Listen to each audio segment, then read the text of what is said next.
예, 한국보육진흥원장님. 네.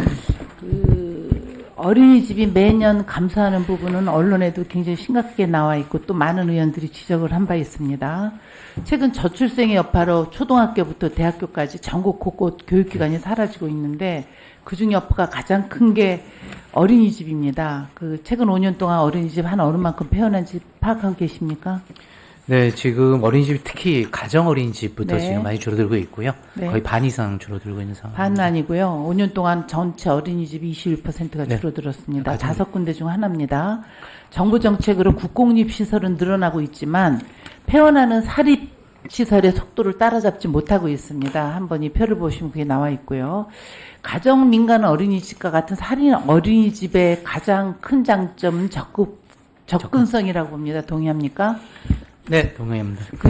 최근 보건복지부가 제출한 자료에 의하면 5년간 폐원한 어린이집의 95%가 가정과 민간 어린이집에 해당한다 그러면 가장 집 가까운 곳에 어린이집이 지금 폐원하는 거거든요. 대거 폐원으로 인한 양육자, 피해는 양육자 아동, 그리고 노동자인 보육교사한테까지 이어지고 있습니다. 가장 가까운 곳에 자녀를 맡길 곳이 없기 때문에 양육자가 퇴사를 하고, 퇴사를 하는 이런 게 반복되기 때문에 제가 그 표를 보시면 맞벌이 양육자의 고민에 대한 게 나와 있고요. 그리고 어린이집을 구하려고 해도 입소 대기 등의 과정 다시 진행해야 되기 때문에 신규 어린이집 입소 대기가 이렇게 줄어나는 현실입니다. 새 어린이집을 구하더라도 아이들이 적응 기간이 또 어렵고 여러 가지 반복되는데요. 우리 이 자리에 김현숙 보건복지부 보육정책관님 나와 계시죠? 마이크를 좀 받아주십시오. 작년 통계청에서 발표한 자료에 따르면 경력단절 여성이 일을 간다는 일이가 육아로 43%입니다. 파악하고 계십니까? 본 의원은 어린이집이 사라지는 만큼 여성의 육아 부담이 늘고 이로 인해서 여성의 경력 단절이 되고 약순환 때문에 여성들이 결혼하지 않으려고 그러고 결혼한 여성들은 아이를 맡길 곳이 없기 때문에 또 단절이 되는 거고 이런 거에 어떻게 동의하십니까? 네. 그런데 이 낮은 출생률로도 우리나라 이제 인구가 감소하고 있으나 무분별한 어린이집 감소가 가임기 여성들한테 애를 안 낳게 하는 가장 큰 요인으로 이게 작용하고 있습니다. 어린이집 적정 규모에 대해서는 정부가 깊게 개입해야 되는데 이에 대한 심각성 공유한 게 있는지 또 아니면은 여기서 대안을 마련하고 있는지 알고 있으면 간단하게 얘기해 주십시오. 예, 민간가정 어린이집에서 현원이 정원에 못 미칠 때 반개설을 포기하는 경우가 종종 있습니다. 그래서 내년부터는 저희가 정부 예산안에 한 800여 원 정도 반영을 해서 영아반 인센티브라는 제도를 운영할 계획입니다. 인센티브도 중요하지만요. 국공립 어린이집을 만들 때 민간 어린이집을 적극적으로 수용을 해서 그걸 국공립화하는 방법이 저는 가장 좋은 방법 중에 하나인데 실제로 제 지역에 어린이집이 9월 달에 2군데가 아침에 어린이를 어린이집에 맡기러 갔는데 폐간 당일날부터 했어요. 정말 대란이 일어났죠. 그날 엄마 아빠 출근도 못하고 아이들 우왕좌왕하고 그래갖고 구청에서 구의원 다 나서서 부랴부랴 그 다음날 했는데 이틀 뒤에 또 다른 데가 폐원을 했습니다.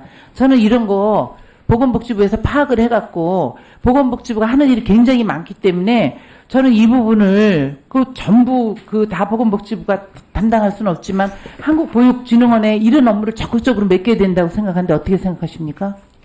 네, 폐원 시에 전원 조치는 지자체 소관이긴 한데요. 한 번 더 살펴보도록 하겠습니다.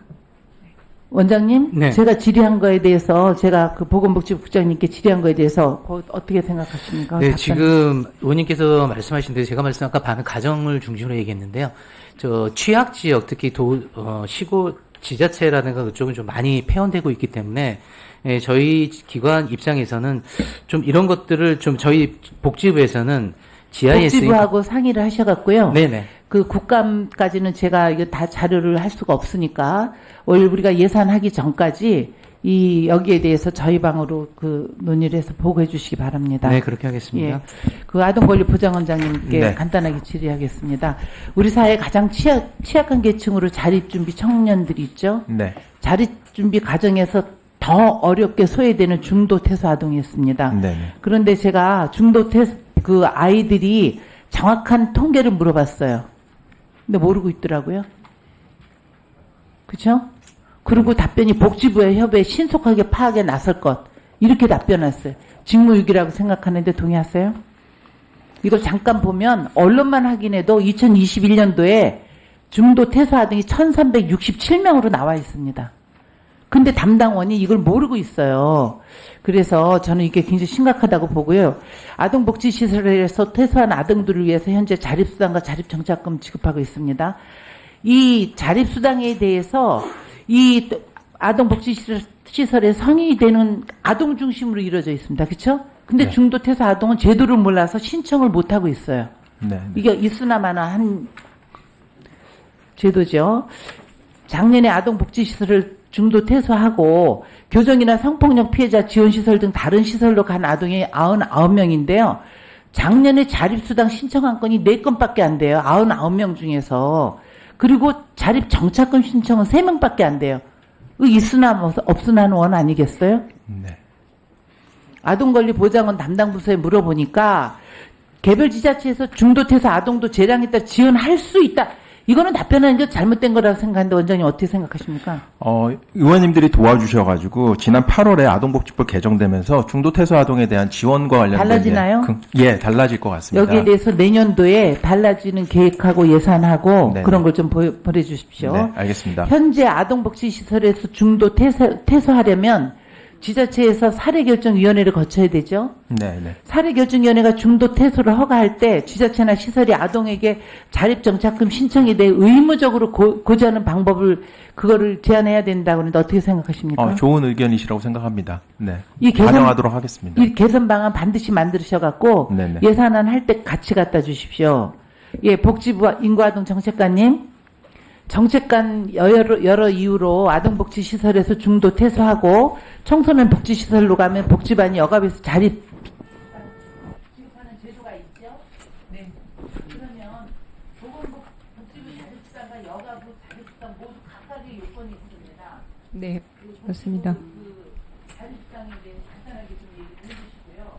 중복받는 아동이 있는 반면에 둘 다 못 받는 사각지대 아동이 있습니다. 이게 파악하고 있으신지 파악을 못하고 있으면 이에 대한 어떤 방안이 있는지 얘기해 주세요. 네, 아까 말씀드린 것처럼 그 법이 개정돼서 이제 중도 퇴소 아동에 대해서도 줄 수 있는 근거가 만들어졌기 때문에 저희가 하위법령 마련 과정에서 그런 중복되지 않도록 살피면서 적절히 잘 받을 수 있도록 하겠습니다. 중복받는 아동이 중요한 게 아니라요. 못 받는 아동들에 대해서 자동으로 퇴소를 하면 그 리스트가 있을 거 아니에요. 그거를 본인들한테 고지를 해줘야 되는 거죠, 정부가. 네. 맞습니다. 근데 원가정 그 보호가 종료되는 원인 중에 원가정 복귀 아동들도 있기 때문에 그것은 저희가 잘 기준을 만들어서 그렇게 하도록 하겠습니다. 네. 예, 수고하셨습니다. 다음은 존경하는 강기훈 간사님 질의해 주십시오.